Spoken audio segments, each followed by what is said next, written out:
Now it's a button. Now it's a light. Button to rainbow, my dear. Rainbow, my dear. Rainbow, my dear. Light. I can't wait. I can't wait. First that means that rules. Oops, I get it started. But first that means that rules. That means that it's a motion. It's a most important. It's a packet. It's something awesome. Hello everybody, it is Weird Alicorn and I am back today to read more of Close Bonds. Today I'm kind of celebrating a little bit because I reached 10k viewers on my first video ever on this channel, which is the first chapter of Close Bonds. I got 10k views. That's 10,000, man. Actually a little bit over that at this point, but I'm pretty psyched about that. That's pretty crazy to me. I reached like 60k views overall, I think. So it's like, it's very awesome. I just want to thank all of you who have like stuck with me, stuck through this reading of this fic, of this fandom. You know, it's just so awesome. Can't thank you guys enough because it's so awesome. But today we're going to be reading the next chapter of Close Bonds entitled, what was it entitled? The Guest. That's right, it's called The Guest. So, you know, I mean, last time I was a pirate, kind of, and we read about just Ivan and Scootaloo having some feels. Now we're going to be moving on, I guess. So I wonder what's going to come of that. I guess we'll find out in The Guest. Your guest is good as my guest. Oh, oh yeah. Yeah, that was a bad pun. I'm sorry. I'm sorry you had to deal with that. Anyway, without further ado, Close Bonds, Chapter 16. You're having a dream, you're sure of it, unless this is the happiest family reunion you've ever had. Was this Medea's family reunion? No, this is a dream. You recall this memory. A day you were so bored you started shooting random things in your grandpa's land with your brother. Shooting things? Except rainbows here. Okay. It's your brother's turn to shoot the 12 gauge. Jesus, that escalated quickly. Oh god, okay. He takes his time aiming down the sights, then quickly pulls the trigger. Blam! Damn it, I missed, he says. He looks at you, remembering that you were taking turns with the gun. He takes his finger off the trigger, points the muzzle towards the ground, and holds it out to you. I like the careful attention to gun safety right there. The NRA approves of this message. You walk up to him, making sure to grab it somewhere on the wood and not possibly the hot barrel. He's very concerned with teaching proper gun etiquette here. Taking it, you remember a few things about the weapon. The gun itself is pretty heavy, but the weight helps with the recoil a bit. It's an old gun. You're not sure how old, but it's old enough to be your grandpa's, which is saying something. Well, your grandpa could get a new gun. What is this? You just gonna stand there all day? Are you gonna shoot it? Rainbow asks, sounding annoyed. You look back at her to give her a scowl, shaking your head. Your subconscious has her personality down. Okay. Wait, didn't he realize this is a dream? Like, he knows it's a dream, so he would be like lucid dreaming at this point, but he's still going through the motions. You turn back to your target, a wild pumpkin. A wild pumpkin appears! You raise the gun, getting the wooden stock nice and snug against your shoulder, then lead slightly forward. You pump. Goes to chamber, and the gun spits out a plastic shell. Locked and loaded. Something you realize right now is that you're completely unsteady. The sights jump back and forth with every breath you take, as well as with the shakiness you fight in your hands. Small, deliberate breaths. Calm yourself. The shakiness in your hands soon tapers off a bit, but the barrel still rocks back and forth. When you're aiming at a target far away, you gotta hold your breath sometimes. I don't know why his grandpa's Southern. Your grandpa told you, and when... What? Your grandpa told you when he and your dad were teaching you and your brother how to shoot.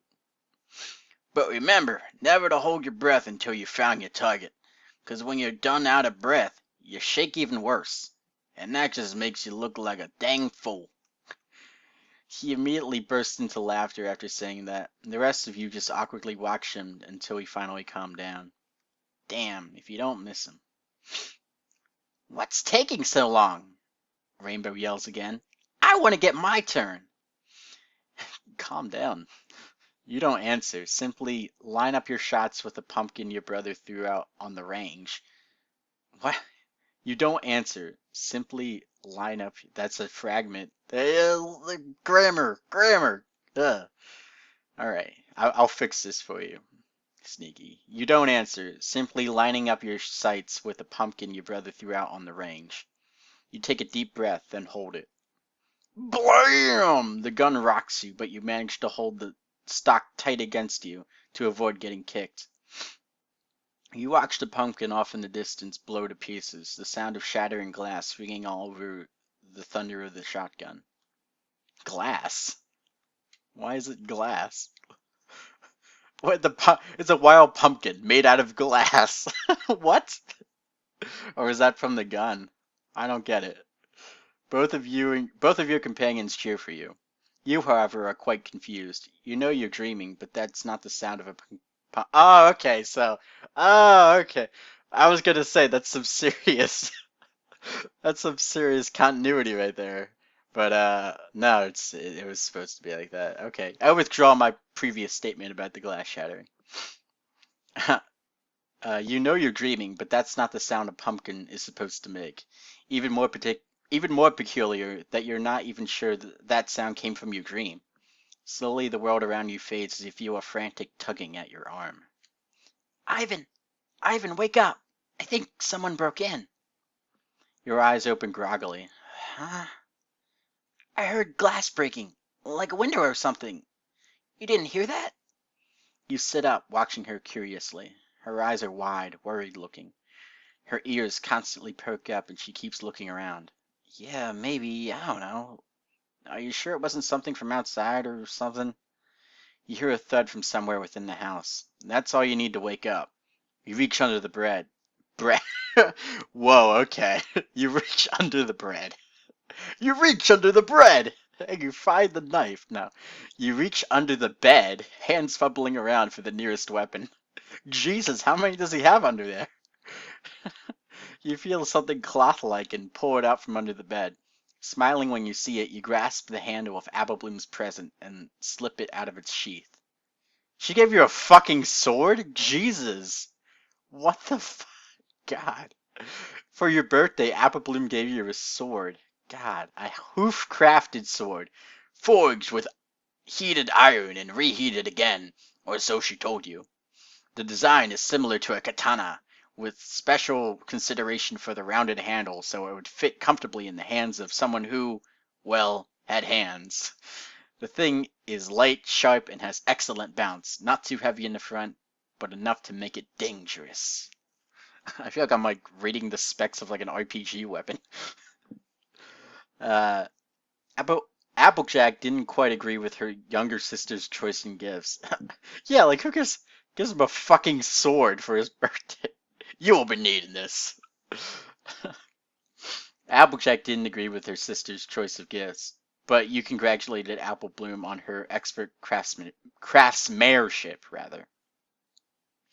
Coming back to the present, you look to Rainbow. She's taken the hitting stick as her choice weapon, hovering in the air and wielding the metal pole in her hooves like a club. Jeez, they're gonna fuck whoever comes in. You make your way forward, onwards to the door. With one hand, you signal to her to go left, while you plan on taking the right. She nods her head in understanding.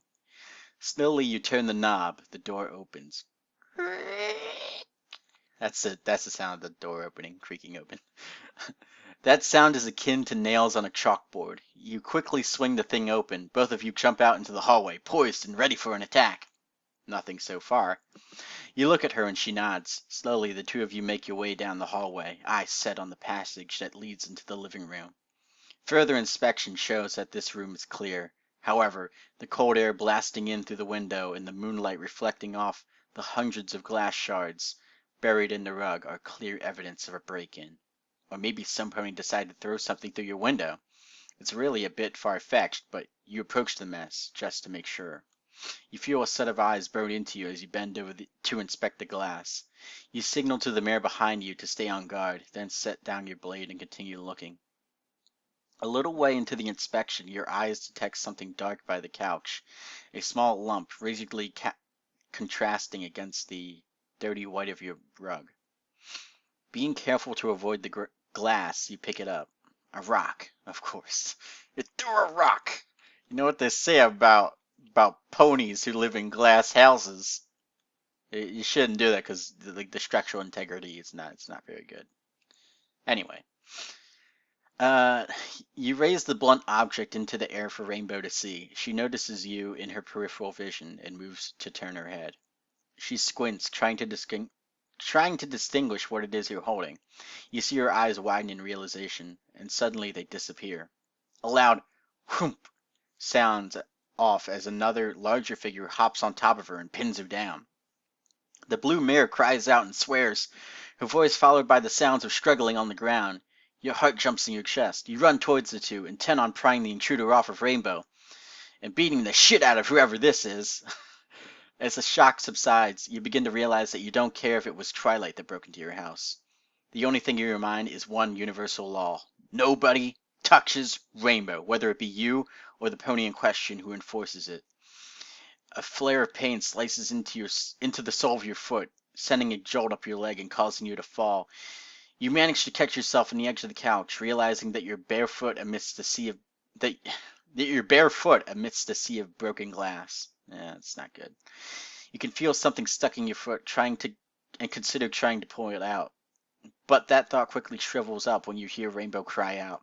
You snap your head up. The two silhouettes are on the ground, mostly one amorphous blob to you. That's a word. Except for a wing sticking out and a hoof on top of it. A loud crack pierces the air. Rainbow cries out again, much louder this time. To your horror, the wing is now bent in an odd angle.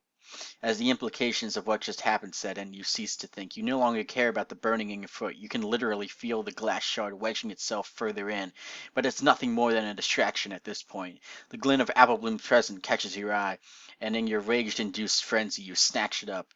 It's a miracle that you don't step on any glass, but it never crosses your mind. As you come closer, the blob gains features, becoming two more recognizable figures. One frantically squirms beneath and tries hitting the other slightly bigger one, which you can tell at this point has to be a stallion. This sick guy has his hoof in Rainbow's chest, pinning her down and continuing to bend the disfigured ring even further. At this point, your brain is running on pure adrenaline. You step forward and take a swing with the sword. The Pegasus on top immediately drops to the ground, screaming at the top of his lungs. You bring your sword up over your head, not paying attention to the blood dripping off the blade. You fully intend on finishing the job, but realize that there's something more important. Rainbow drags herself across the rug, whimpering like an injured puppy. Her wing sticks up haphazardly, erect until a point near the tip where it bends abnormally. Your stomach twists at the sight. You set down your weapon, then immediately rush over to where your mere friend is lying. "Don't touch it!" she hisses, half shrieks. You slow your approach, kneeling down in front of her. She backs away at first. "I said don't touch me!" You ignore her, instead reaching out for her wing with your hands. She doesn't try to escape, but stays still as you run your fingers through her matted, blood-soaked inner feathers. "It hurts a lot," she laments, holding back tears. You're about to say something, but you see her eyes shoot towards something behind you.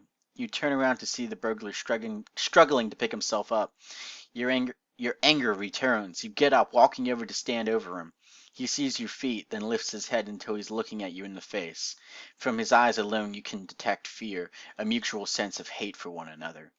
You pick your foot up and then slam your heel into his head. He lets out a groan. You do it again and again, and again, until your foot starts to hurt and he's completely still. A thought crossing your mind, you clap 2 times. The lights come on, initially blinding you, but it's not long before you're able to see again, finally getting the satisfaction of getting to know who the hell broke into your house. Holy shit. Your eyes go wide and your jaw drops. Rainbow's recovered from the brightness as well and notices your expression. "What? Who is it?" she asks, her voice cracking mid-sentence. Half a severed limb lays limp on the rug. Jesus Christ. The other half, now a stub leaking blood, is attached to the body of a face you know all too well these days. This is Scootaloo's dad. And that's the end. Holy shit. A lot of fucking crap happened. Actually, not a lot of stuff happened in that. It was just like one thing. He cut off Scootaloo's father's fucking, what is it, wing, I guess? Is that what it's implying? Holy shit. The author's note says misleading titles are misleading, but it was coming. Don't you remember that threat Scoot's dad made? Watch your back, but holy shit, he broke into his house and then Ivan fucking sliced his arm off, or whatever he sliced off. Leg, wing, I don't know. God damn. Alright, so some fucking crazy shit just went down. Um, I don't even know what to think at this point. But yeah, that was the guest. Thanks for HW Rogers for editing. Okay. Uh, wow, this is a cliffhanger for you guys, isn't it? What the fuck's gonna happen? What's Scootaloo gonna think? I don't know. Will she take her dad's side, or will she like feel sympathy for Ivan because he's the one who got attacked initially? What's gonna happen? I don't know. All these questions and more will be answered next time. So thank you guys for listening. I've been Weird Alicorn. Catch you on the flip side.